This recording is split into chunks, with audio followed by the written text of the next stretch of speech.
小朋友唔忙唔忙啊！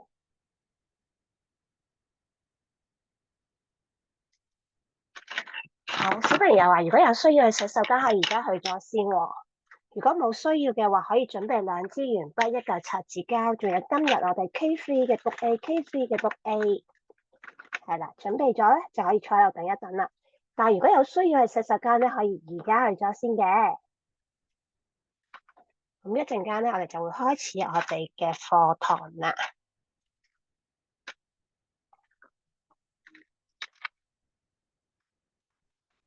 小朋友想問下你哋而家見唔見到封面上高mon 上高嗰本作業啊？mon 上高嗰本作業你哋見唔見到啊？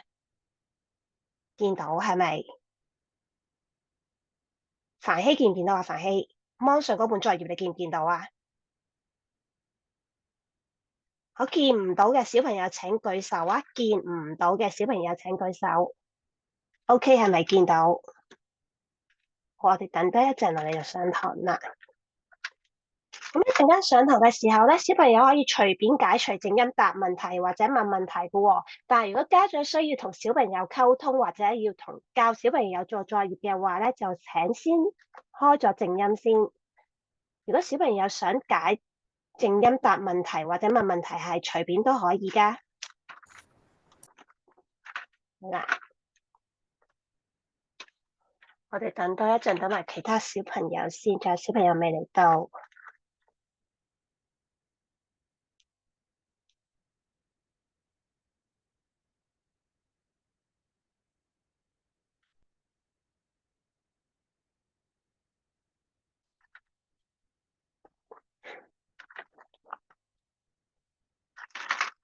你哋之前有冇參加過我哋嘅數學比賽啊？有冇啊？冇係咪啊？冇唔緊要，一陣間咧教你哋點樣做啦。原來只要你哋明白咗個題目咧，咁就好容易識得做所有嘅題目，同埋知道比賽嘅時候用咩技巧係會快啲啦，個答案係會準確啲㗎喎。咁我哋一陣間一齊學下。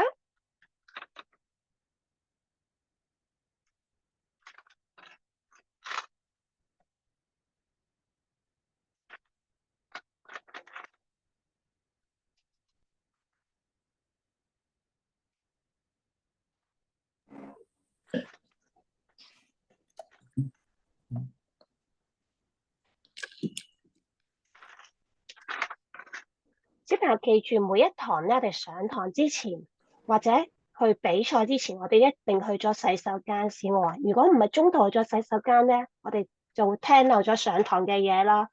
咁我哋比賽嘅時候會聽錄音噶。咁如果小朋友去咗洗手間嘅話咧，咁就有啲題目你哋聽唔到，咁就做唔到噶啦，知唔知道啊？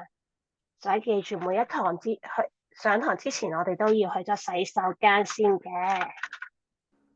好啦，夠鐘啦，我哋唔等其他小朋友啦，我哋介紹翻先。首先介紹下，我係卡卡老師，嚟緊3堂都係卡卡老師同你哋一齊上噶喎。第一、第2堂咧，我哋會做作業 book A 同 book B 啦。第3堂有個小遊戲同你哋一齊玩啊。第3堂我哋會進行模擬比賽。模擬比賽，原來模擬比賽咧係一個同我哋真正比賽時候形式差唔多嘅活動嚟嘅。咁小朋友到時你哋就可以嘗試下究竟模擬比賽係點啦，咁就知道我哋真實比賽嘅情況係點噶咯喎。模擬比賽小朋友會喺屋企裏邊做，但係真實比賽咧，我哋就會喺出邊同其他小朋友一齊做噶啦。記住第3堂嘅模擬比賽，我哋都係會聽錄音嘅，所以請小朋友第3堂嘅時候揾一個安靜嘅地方去聽錄音啦。好啦，我哋而家開始我哋今日嘅課堂啦。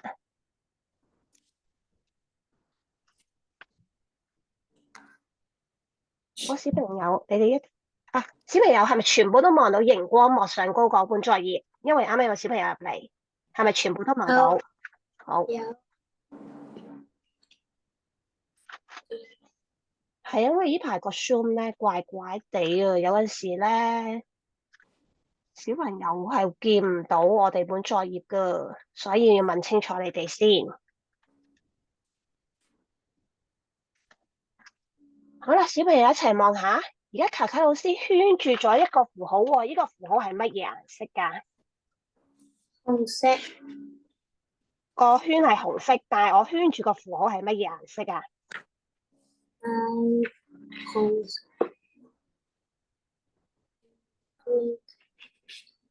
我圈住嗰個符號係咩顏色啊？紅色圈圈裏邊個符號係綠色，係咪啊？綠色。上高有個中文字喎，你哋識唔識得呢個中文字啊？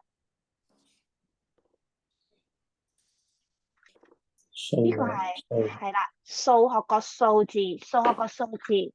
原來有呢個符號嘅題目咧，係話俾小朋友聽，呢個係數學嘅問題嚟嘅，數學嘅問題。好啦，請小朋友，我哋上堂嘅時候要開翻個鏡頭，唔該。好，跟住我哋再望下咯。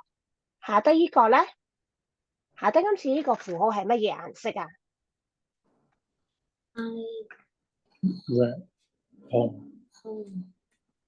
係啦，紅色，紅色，橙橙地、紅紅地色啦。咁上高咧都有一個中文字嘅喎，請問小朋友知唔知個中文字係咩字咧？係啦，奧，呢個係奧數個奧字嚟嘅。咁呢個咧就係代表奧數題目咁解喎。咁小朋友我哋就識得分邊啲係數學嘅題目，邊啲係奧數嘅題目啦。而家我哋再望下啦。咦，今次卡卡老師又圈住咗一個英文字母同埋一個數字喎。圈住咗啲乜嘢啊？紅色。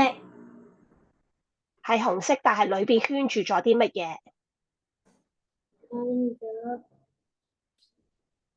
其他小朋友都可以隨便解除呢個靜音嚟答問題㗎。但係如果家長需要同小朋友講嘢或者同小朋友溝通嘅話，你哋就先開咗靜音先，唔該。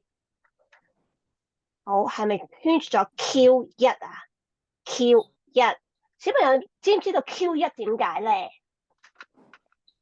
題目。係喎，好叻喎，係題目嚟㗎。原來呢個 Q 係 question 題目咁解。Q1 即是 question one 第一題問題咁解。頭先卡卡老師係咪同你哋講過，到時我哋比賽同模擬比賽係聽錄音㗎？到時錄音咧係唔會話俾小朋友聽 Q1 咁樣嘅喎，佢會話俾小朋友聽第一題。咁當你哋聽到第一題嘅時候，我哋要揾翻啲乜嘢啊？我哋要揾翻 Q1，係啦，我哋揾翻 Q1。咁如果你哋聽到第二題咧，我哋要揾乜嘢啊？Q2。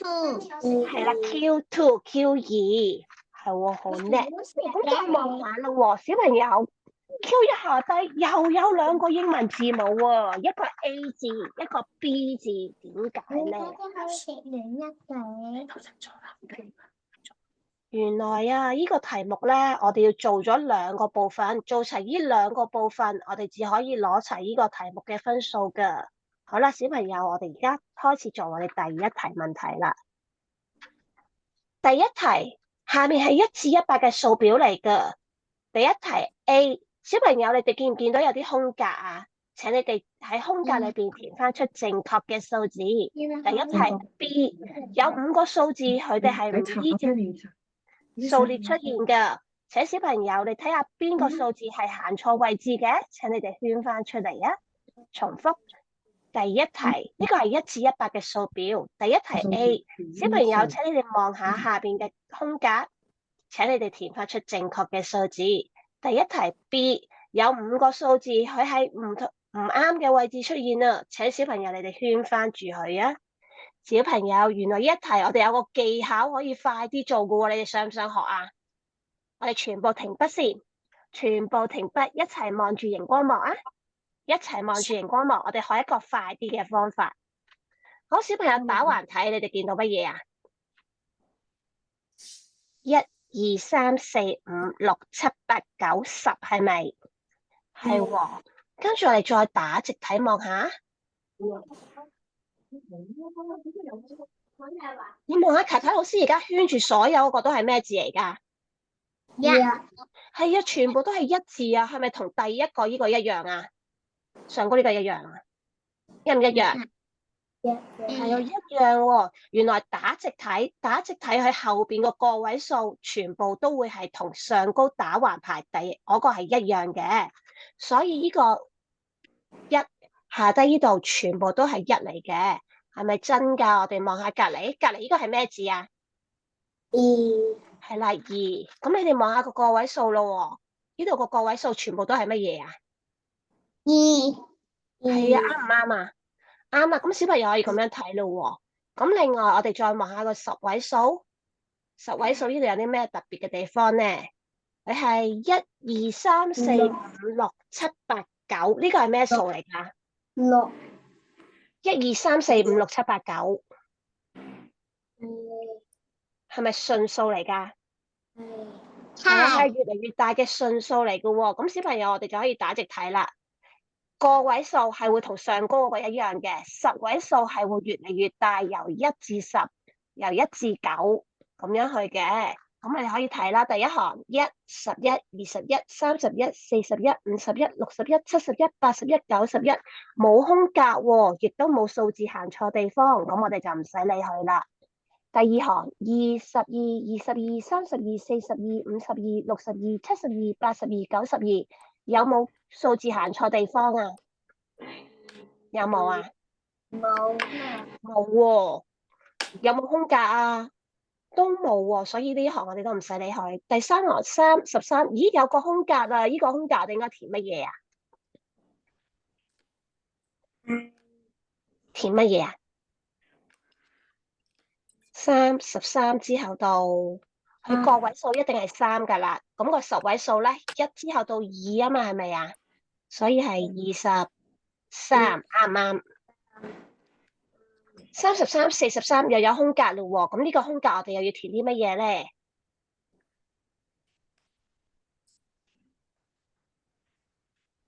？4之後到乜嘢啊？小朋友？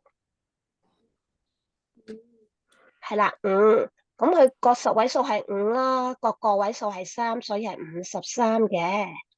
63、73、83、93、44，跟住23喎，啱唔啱啊？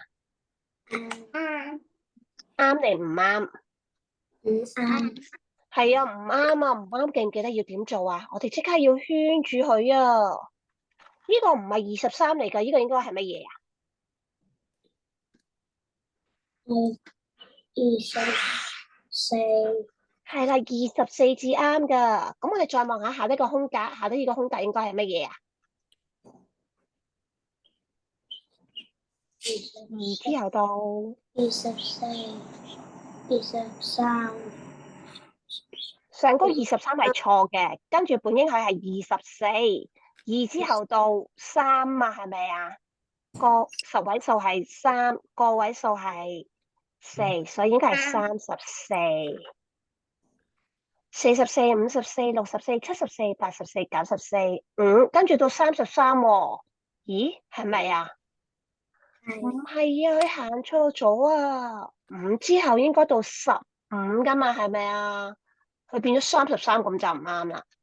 25、35、45、55、65、75、85、95，隔離一行66、26、36、46、56、66、66，咦？點解有兩個66嘅？會唔會有兩個66嘅出現啊？冇有我哋1至100個格仔裏邊會唔會出現兩個66㗎？會唔會？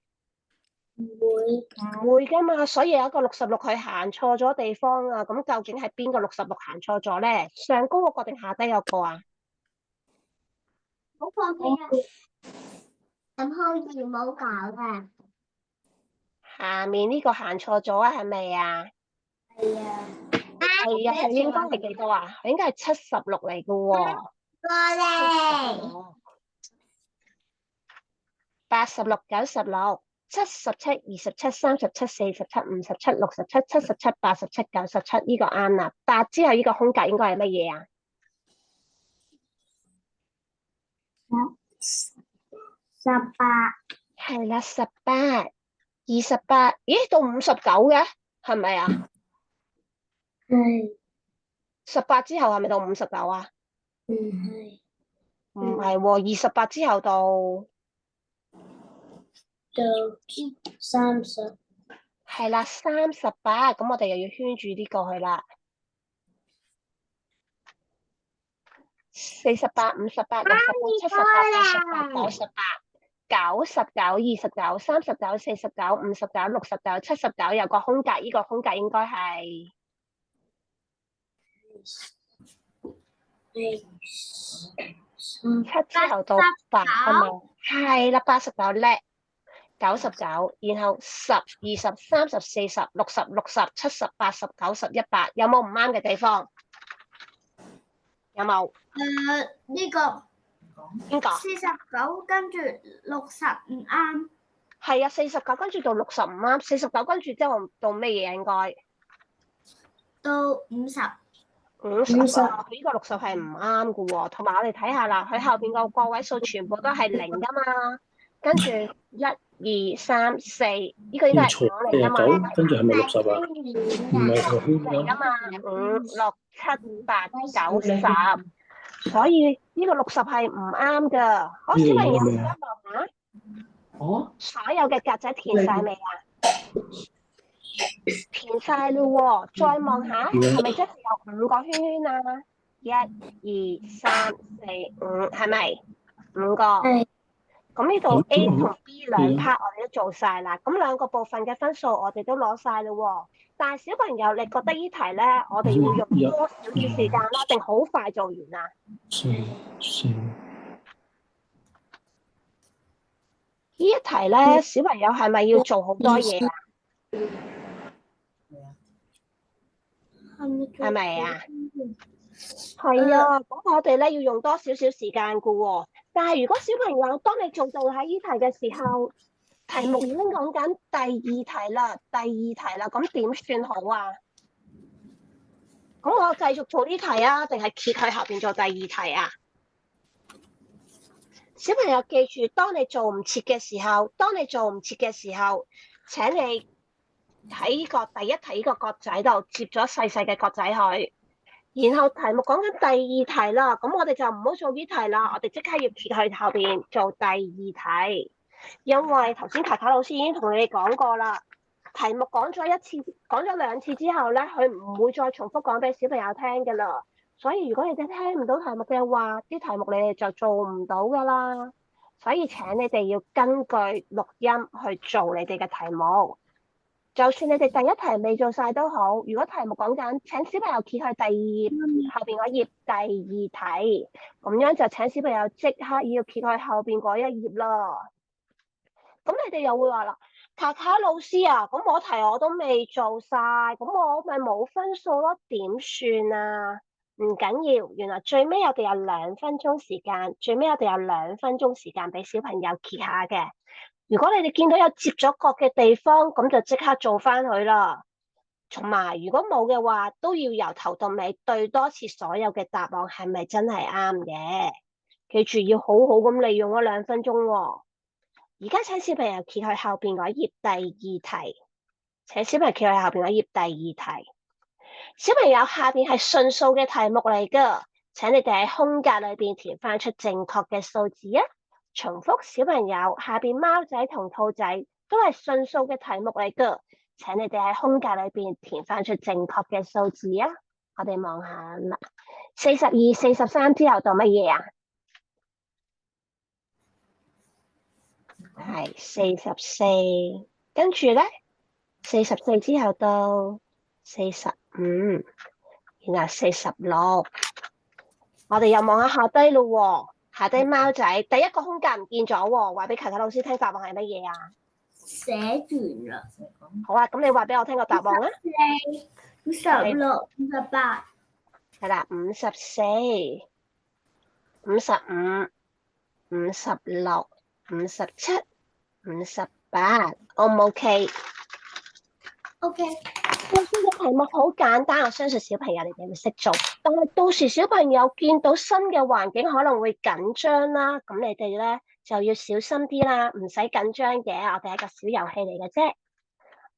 而家望下隔離嗰一頁第3題，小朋友你哋見唔見到下邊隻狗仔啊？佢咧今次係倒數嘅題目嚟㗎，而家請小朋友依倒數嘅次序填翻出正確嘅答案啊！重複第3題，下邊隻狗仔佢漏空咗啲空格啊，請你哋依照倒數嘅次序填翻出正確嘅答案啊！倒數我哋由大至到細喎，即是越嚟越細嘅。61，我哋再行上一層樓梯，應該係乜嘢啊？62、61，又一路行落去咯喎。60、59，最尾個答案係乜嘢？見咗啦。最尾個答案係58。O 唔 OK，小朋友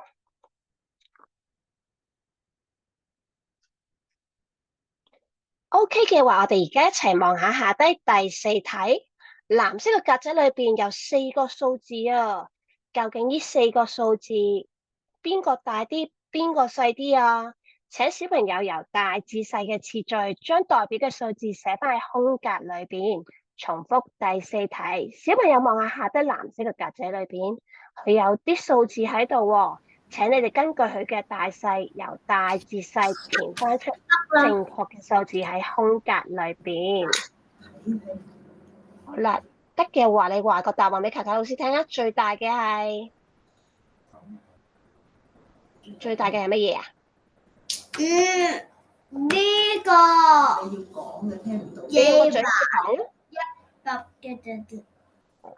最大係100，係啦，100，跟住咧76，係啦，76，跟住咧63，係最細嘅係6， 6，係啦。小朋友，你哋見唔見到呢個符號啊？呢個符號，你見到呢個符號咧，代表係由大至細，由大至細。但係如果你哋見到呢個符號咧，好，睇下呢個。係啊，睇老師。講陣啦。未講完嗰題。呢個符號咧，你見唔見到呢個尖尖呢邊係咪細啲啊？呢邊開口呢邊係大啲啊？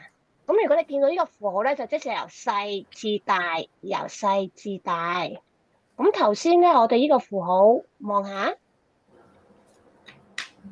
邊係咪大啲㗎？呢個尖尖呢邊係咪細啲啊？所以你知道呢個由大至細，由大至細，O 唔 OK？咁到時小朋友你再對多次答案嘅時候咧，就可以睇清楚個符號，然後再對下自己有冇填錯咯噃。我而家請小朋友揭去後邊一頁，請小朋友揭後邊一頁。呢頁咯咪。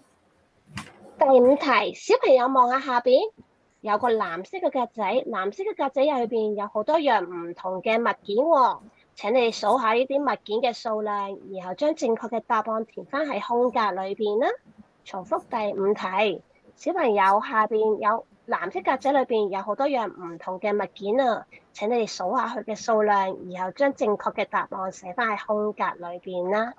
小朋友記唔記得啊？我哋啲題目咧有啲方法係會幫我哋快啲嘅喎，令到我哋可以快啲做到噶嘛。咁今次咧呢度數物件嘅題目咧，小朋友你哋可以用圓圈、查、剔同埋交叉呢啲方法去幫助自己數嘅。請小朋友開翻個鏡頭啊！請小朋友每次上堂都要開翻個鏡頭，唔該。因為如果唔開鏡頭嘅話咧，就會移咗入去等候室噶啦。好，咁我哋唔同嘅物件咧，我哋都有唔同嘅符號去數。我哋今次要數呢個黃色嘅排球、黑色嘅桌球同埋呢個白色嘅棒球。咁我哋一齊數咗呢個黃色嘅排球先啦。黃色嘅排球有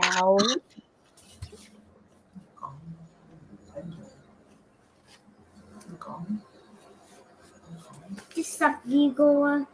係啊，有12個啊，咁我哋將個12寫翻喺個空格裏邊咯喎。咁頭先卡卡老師用咗交叉啦，咁今次呢個咧，我唔用交叉好大個符號幫自己數噶啦。我哋要數呢個黑色嘅桌球，黑色嘅桌球，睇下有幾多個？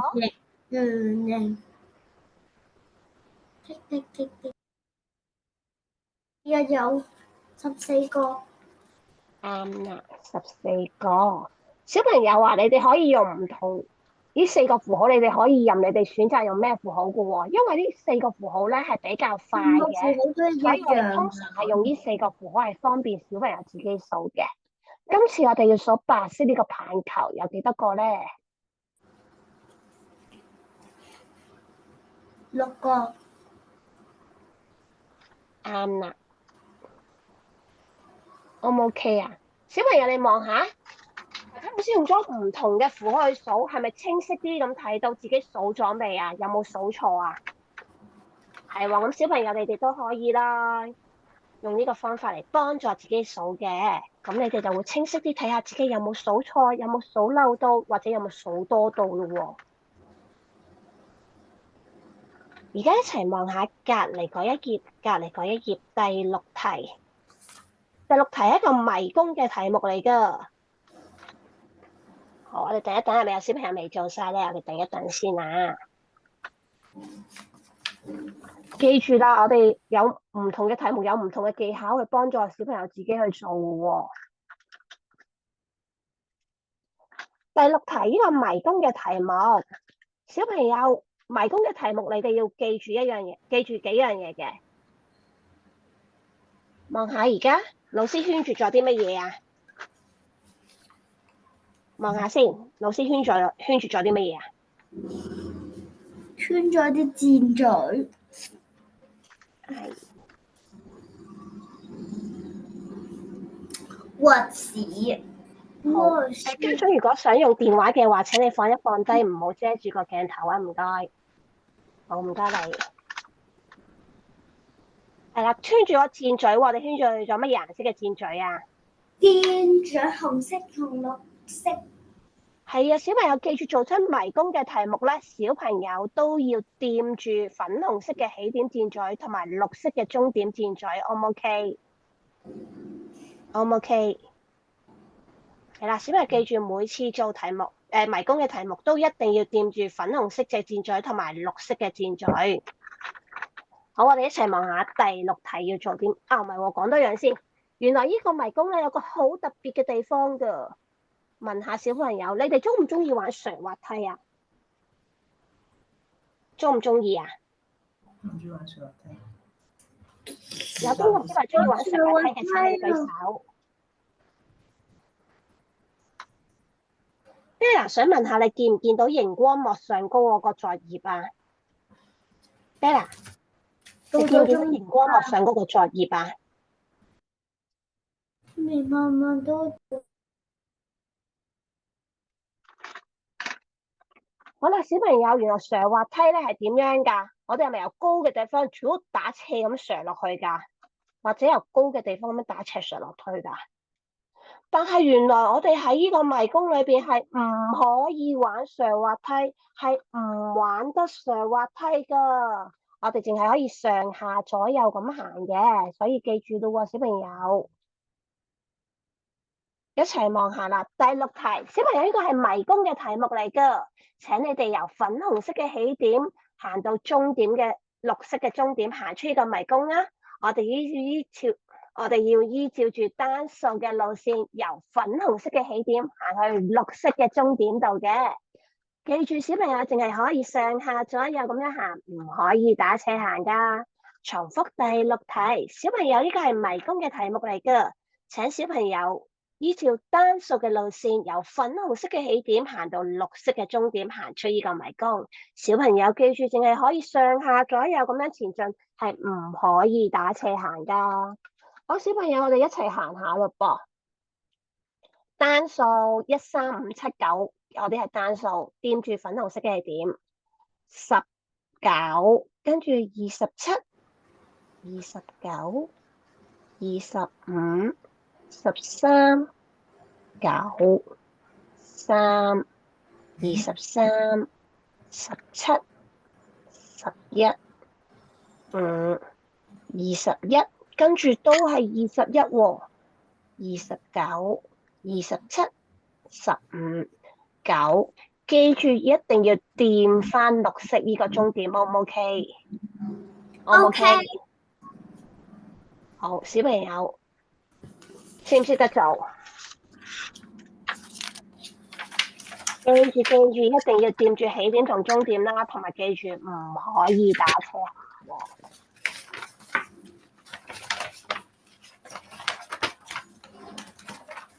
好啦，小朋友而家嚟揭喺後邊嗰一頁啦，第7題，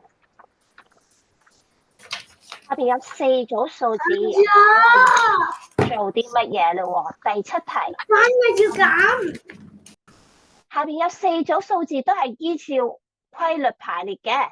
小朋友，請你哋按照同樣嘅規律喺空格裏邊填翻出正確嘅答案。重複第7題，下邊每組數字都係依照規律排列嘅，請小朋友按照正確嘅規律喺下面嘅空格裏邊填翻出正確嘅答案。我哋一齊望下個規律係乜嘢咯喎？3、5、7、9，3、5、7、9係咩嚟㗎？係啦，單數，呢啲係單數嚟嘅，所以我哋知道呢個係單數嘅規律。所以33、35、37之後到乜嘢？係啦，39、39、23之後到25、27，最後嗰個係29。最後尾，咦，71前邊嗰個單數應該係乜嘢啊？71前面嗰個單數係69、71，跟住73，最尾係75，係啦，O 唔 OK？係啦，小朋友你哋可以用單數呢個規律啦，又或者3加2係咪等於5啊？5加2係咪等於7啊？都會有呢啲咁。加2係咪等於9啊？小朋友係啦，你哋用加2都得嘅。咁我哋見到呢度啦，37加2係幾多啊？39咯。23加2係咪25啊？27加2係咪29啊？係喎，我哋用加2都得啦。又或者唔用加2，仲有一個方法。小朋友，3同5之間係咪有一個數字啊？5同7之間有個數字，7同9之間都有個數字嘅，係乜嘢咧？3、4、5、6、7、8、9，啱啱。原來喺中間係漏咗個數字嘅喎，咁我哋亦都可以用個方法：33、34、35、36、37、38，係咪都係到39啊？然後係喎。23、24、25、26、27、28，係咪有29啊？係啊，但係呢個前面冇咗喎，咁我哋要倒數啦。71、70、69，啱唔啱？啱啊，69、70、71、72、73、74、75，O 唔 OK？原來有3個方法小朋友都做到㗎，我哋可以用單數啦。可以加2啦，亦都可以跳一個數，3個方法我哋都可以做到嘅。咁小朋友睇下邊個方法你哋易掌握啲，同埋你哋明白多啲，咁你哋就用嗰個啊。而家一齊望下低第8題，下面每組數字都係依照規律排列㗎，但係有一組數字係同其他3組嘅排列規律唔一樣㗎。請小朋友將排列規律唔一樣嗰組數字圈翻出嚟啊！重複第8題，下邊4組數字，其中有一組數字嘅規律同其他3組係唔一樣㗎。請小朋友將排列規律唔一樣嗰組數字圈翻出嚟啊！我哋一齊望下，26、28、30、32，呢個係雙數嚟嘅。40、42、44、46，呢個都係雙數喎。55、57、59、61，呢個係咪雙數啊？係咪啊？唔係啊，呢個單數嚟㗎。再望下，64、66、68、70都係雙數喎。而家我哋見到我哋有1個、2個、3個雙數，1個單數，所以我哋知道單數呢個係唔啱嘅。我哋圈住佢，我哋圈住單數嗰個 O 唔 OK？明唔明白點解小朋友？明白就叻啦。咁叻，我哋一齊望下隔籬，哇，有好多樣嘢食啊！你哋想唔想食啊？有邊個小朋友想食啊？係啊，卡卡老師都有啲肚餓啦，我都想食啊！我哋睇下有啲咩嘢食先。我哋有薄餅、雪糕、熱狗同埋雞髀。咦？呢條問題係咪問小朋友想食啲乜嘢，有圈佢出嚟啊？唔係啊，原來咧下邊有啲小朋友喎，佢哋分別買咗唔同嘅食物。而家想問下小朋友喎，究竟邊個小朋友用得最多錢啊？邊個小朋友用得最少錢呢？請你哋圈住佢啊！重複第9題，下邊有好多唔同嘅食物啊，有4個小朋友，佢哋分別買咗唔同嘅食物。小朋友究竟呢4個小朋友當中，邊個用得最多錢㗎？亦都邊個用得最少錢㗎？請你哋圈起佢啊！我哋一齊望下啦喎。Pizza 9蚊，雪糕4蚊，熱狗6蚊，雞髀7蚊。小朋友，你哋望一望，究竟邊樣食物係最平㗎？最平嘅係咪4蚊嘅雪糕啊？咁我哋首先望下啦，有邊個小朋友買咗雪糕啊？咦，呢2個小朋友都買咗雪糕喎。咁另外第二平呢？第二平嘅係熱狗6蚊。咁我哋望下邊個小朋友買咗最平嗰2樣，熱狗同雪糕。哦，原來係呢個女孩子啊，佢買咗雪糕同熱狗2樣都係最平嘅食物啊。咁我哋知道呢個女孩子佢係用咗最少錢噶啦。我哋係咪圈住呢度啊？係咪啊？唔係啊，小朋友記住，我哋要圈翻喺答案嗰度，答案喺下邊，用了最少錢嘅呢個，圈住呢個紮孖辮嘅女孩子 ，O 唔 OK？咁我哋又望下邊個用得最多錢喎？最貴係邊樣食物啊？最貴係9蚊嘅薄餅。第二貴嘅咧？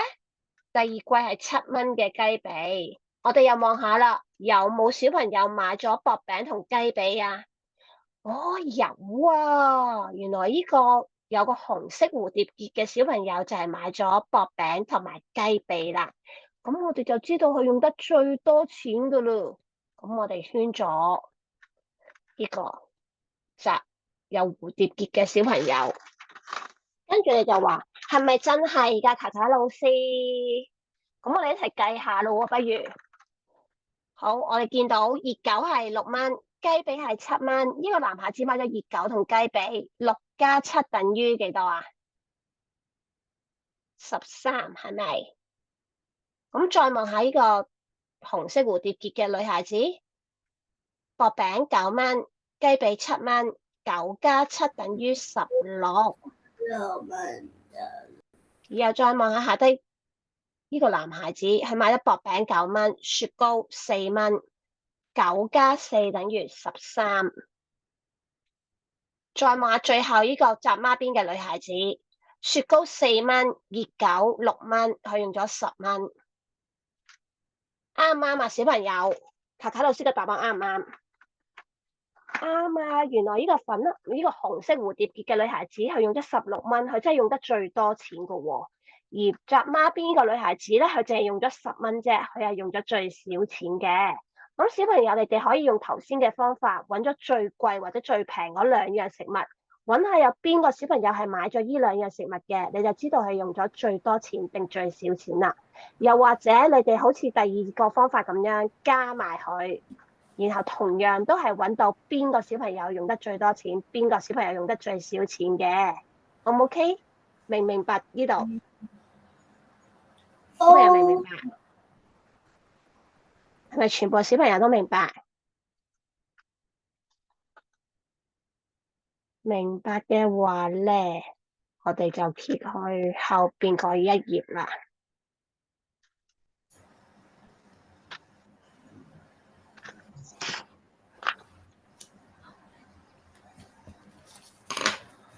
好，第10題至第13題，卡卡老師唔講住，請小朋友試下自己做咗先。我哋一陣間一齊對答案。第10題至到第13題，卡卡老師唔教你哋做住，等你哋做咗先，我哋一陣間對答案啦。第10題，第11題，小朋友請你計算呢個算式，又將正確嘅答案寫喺空格裏邊。重複第10題、第11題，小朋友請你哋將計算算式，又將正確嘅答案寫喺空格裏邊。第12題、第13題，請小朋友計算以下算式，又圈出正確嘅答案。重複第12題、第13題，請小朋友計算以下嘅算式，又圈出正確嘅答案。好，而家請小朋友做下先，我哋一陣間一齊對答案。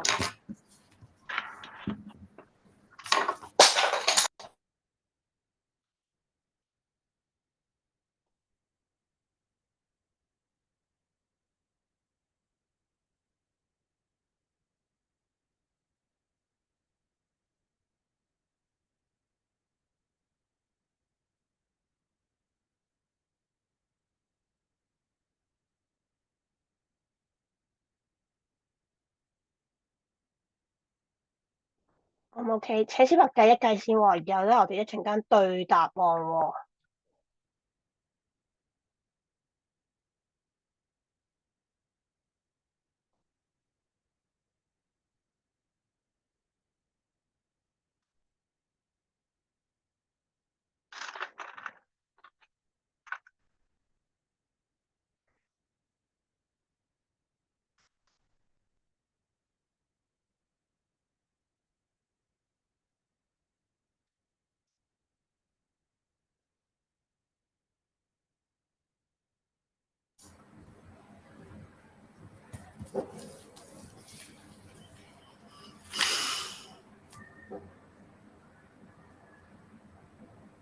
咩啊？小朋友已經做晒啦。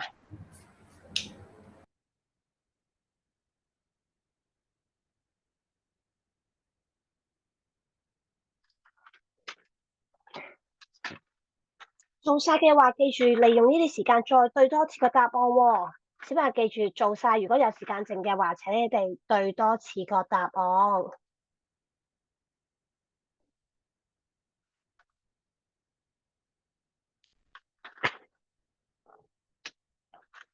到時比賽都係啦，小朋友做晒嘅話，唔好坐喺度啊！我哋咧要利用啲時間好好咁對翻啲答案，因為到時有陣時小朋友其實係識做，但係一時心急，佢哋可能會寫錯咗噶，所以你哋再對多次個答案，確保翻自己係真係做得啱嘅。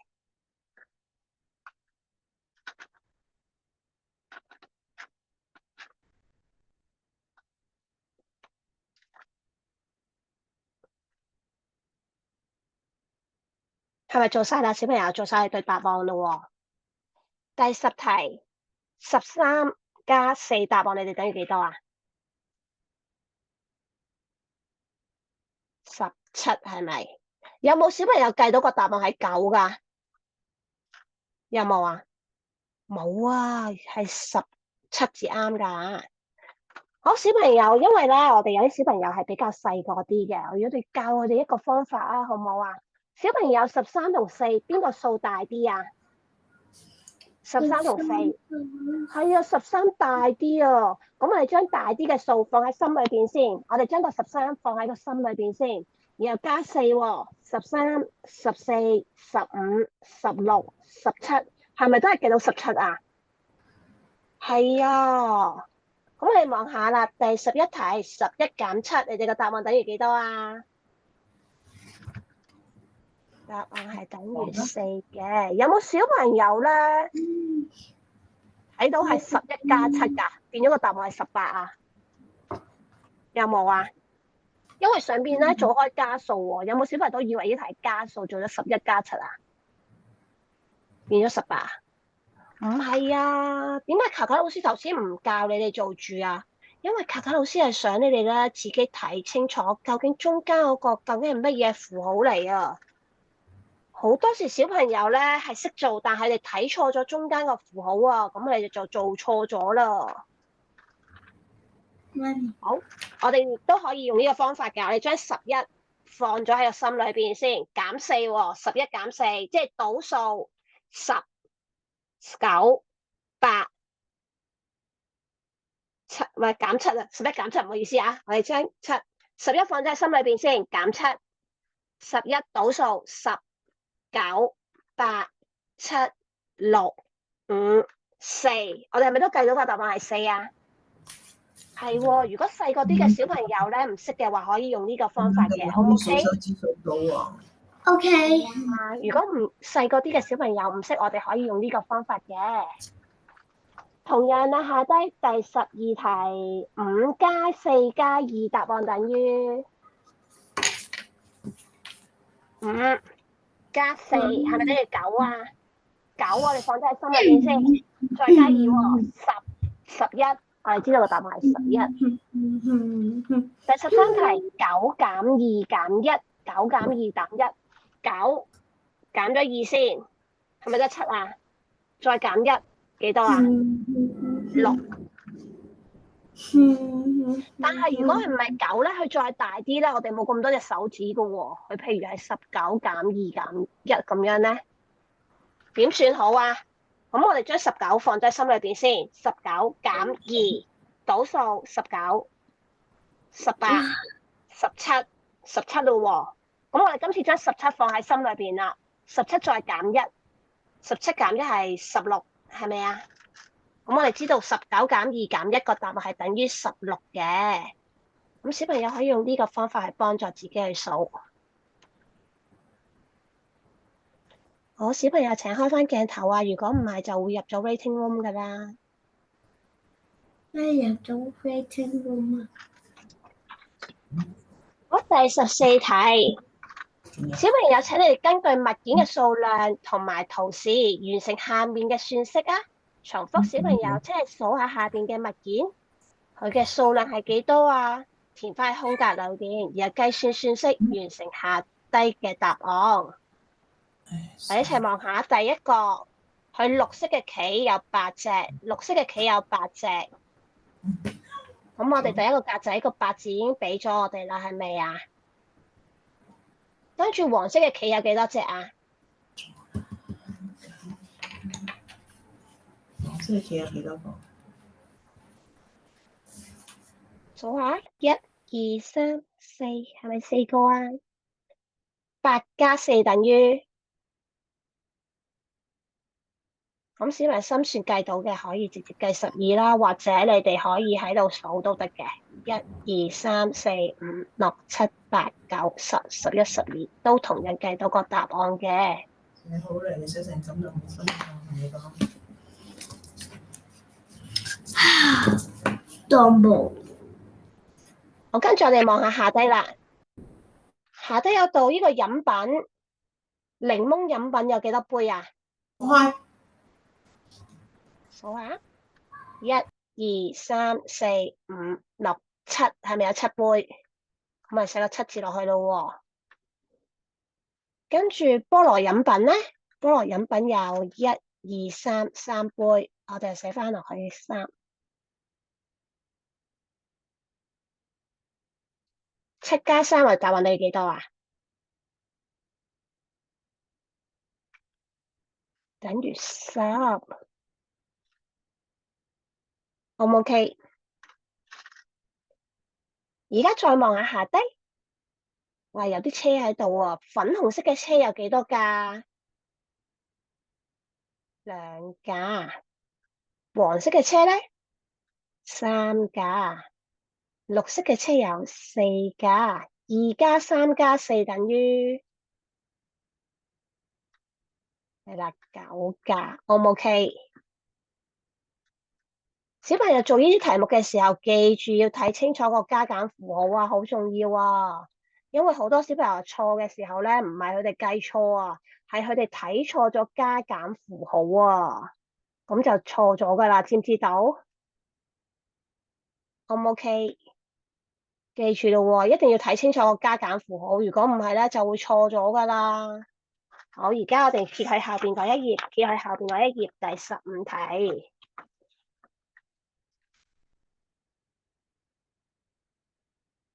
小朋友，請你哋根據下邊嘅圖示同埋物件嘅數量，完成下面所有嘅算式。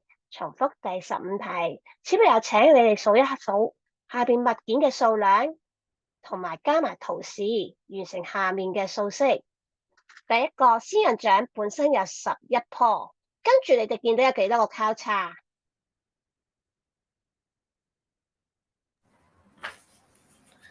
係咪有4個交叉？11減4等於1減4等於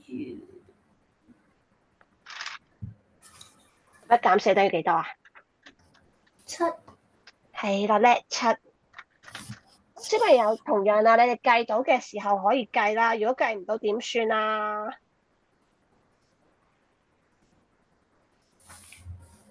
計唔到嘅話咧，你哋就可以數上高呢度嘅1、2、3、4、5、6、7， O 唔 OK？而家望下中間薯片有幾多筒咧？薯片有幾多筒啊14筒。 1、2、3、4、5、6、7、8、9、10、11、12、13、14，係喎14。跟住我哋見到有4個交叉，14減4，答案等於幾多啊？14減4等於幾多啊？係咪10啊？ 14減4咪等於10咯。而家個最底嗰題啦，下低個題。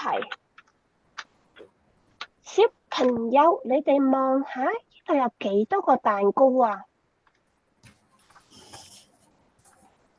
有幾多個蛋糕啊？蛋糕有蛋糕有11個，然後跟住減3，跟住最後就有5個。係喎，好快喎你！我哋有1、2、3、4、5、6、7、8、9、10、11個蛋糕嘅。第一個黑色交叉係3個蛋糕嘅裏邊，所以我哋減3。第二個紅色交叉裏邊都係3個蛋糕嘅，減3。11減3減3，我哋剩翻5個，係咪㗎？1、2、3、4、5係咪啊？係喎，真係剩翻5個喎。再講機。OK，而家請小朋友望去隔離嗰一頁啊。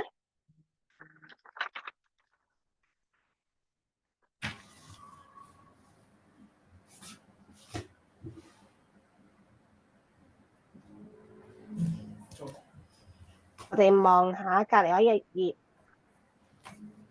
小朋友係咪見到有好多圖畫？係啊，你見到啲乜嘢啊？見到啲花，見到啲花，有咩色嘅花啊？啲白色、紅黃。嗱，白色、紅色、黃色，究竟做啲乜嘢咧？第16題，小朋友請你根據題目嘅意思，然後將適當嘅數字填翻喺空格裏邊，完成數式。重複第16題，小朋友請你根據題目嘅意思，將適當嘅數字填翻喺空格裏邊，完成數式。第一個，屋企裏邊本身有3朵白色嘅玫瑰啊，然後媽媽再買咗紅色嘅玫瑰翻嚟，爸爸之後又買咗黃色嘅玫瑰啊。小朋友，請問而家屋企裏邊究竟有幾多朵花咧？重複。有9朵花啊。好啦，屋企裏邊本身有3朵白色嘅玫瑰，跟住媽媽再買咗紅色嘅玫瑰翻嚟啊。之後爸爸再買咗黃色嘅玫瑰。而家小朋友屋企裏邊有幾多朵花啊？我哋一齊望下啦。白色玫瑰3朵，紅色玫瑰咧1、2、3、4、5朵。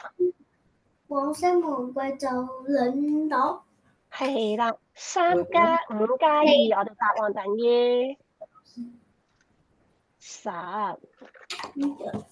而家再望下下低咯喎，樹上高本身有8隻雀仔噶，但係有4隻雀仔飛走咗啊，跟住再有2隻雀仔飛走咗喎。小朋友，請你哋睇下，而家樹上高仲有幾多隻雀仔啊？重複，樹上邊本身有8隻雀仔嘅，點知有4隻雀仔飛走咗啊，之後再有2隻雀仔飛走埋。小朋友，究竟而家樹上高剩翻幾多隻雀仔啊？剩翻2隻。2隻係咪？初頭樹上高有8隻雀仔，所以我哋寫個8字喺度。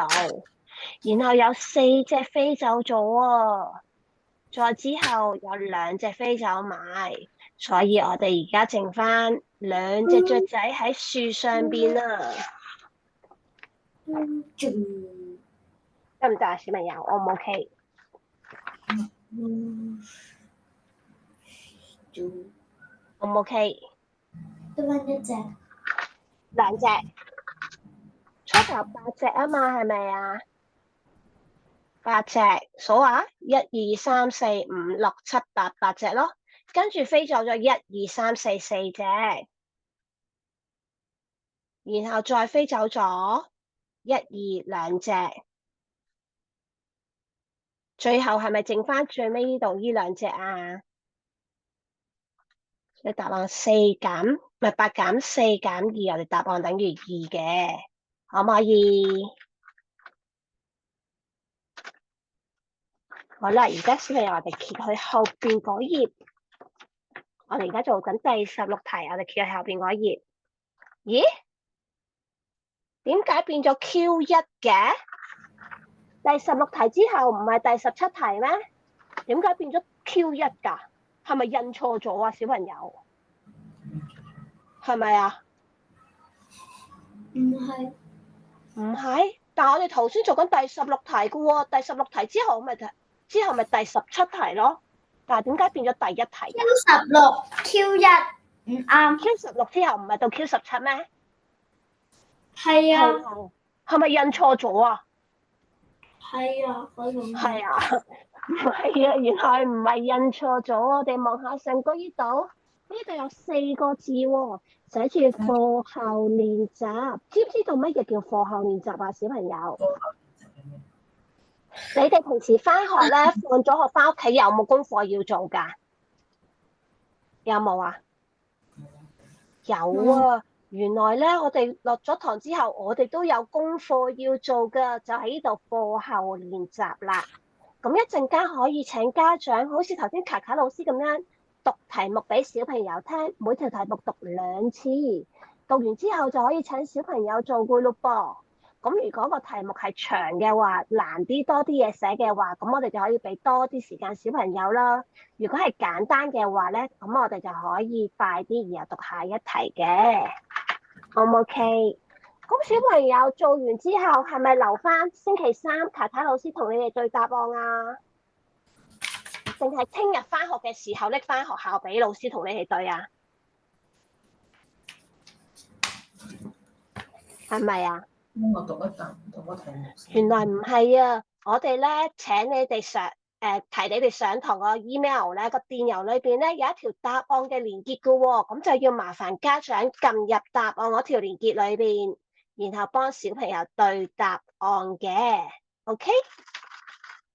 好啦，小朋友，我哋今日嘅題目咧已經全部做晒啦喎，有冇啲咩題目你哋覺得難唔明點解，想卡卡老師再解釋俾你哋聽噶？有冇啊？望下先，今日嘅題目裏邊有冇啲難你哋唔識嘅，想卡卡老師再解釋俾你哋聽？咁你答。有冇啊？有嘅話可以話俾卡卡老師聽 Q 幾嘅喎。咁你哋揾緊之際咧，咁卡卡老師再講多次今日嘅重點俾你聽，等你哋明白啲啦。好，小朋友做格仔迷宮唔係格仔數字表嘅時候，你哋可以打直睇，記住打直睇，我哋個個位數一定係同上高最頂嗰個一樣嘅。上高位係1，下低個位數全部都係1，十位數會係1、2、3、4、5、6、7、8、9呢個順數落嘅。好似第1行咁已經係啦。第2行我哋望下，佢個個位數係2，所以望落去全部下邊嘅個位數都係2嘅。而佢嘅十位數都係1、2、3、4、5、6、7、8、9咁樣上嘅。咁知道3佢個個位數一定係33之後呢個都係3嚟嘅喎，1之後到2啊嘛，所以呢個係23。咁呢個小朋友咧咁做打直做咧會做得快啲嘅。好啦，小朋友呢度留意下個箭嘴，呢個箭嘴咁樣方向就知道大至細。如果係調轉嘅話咧，咁就即係細至大。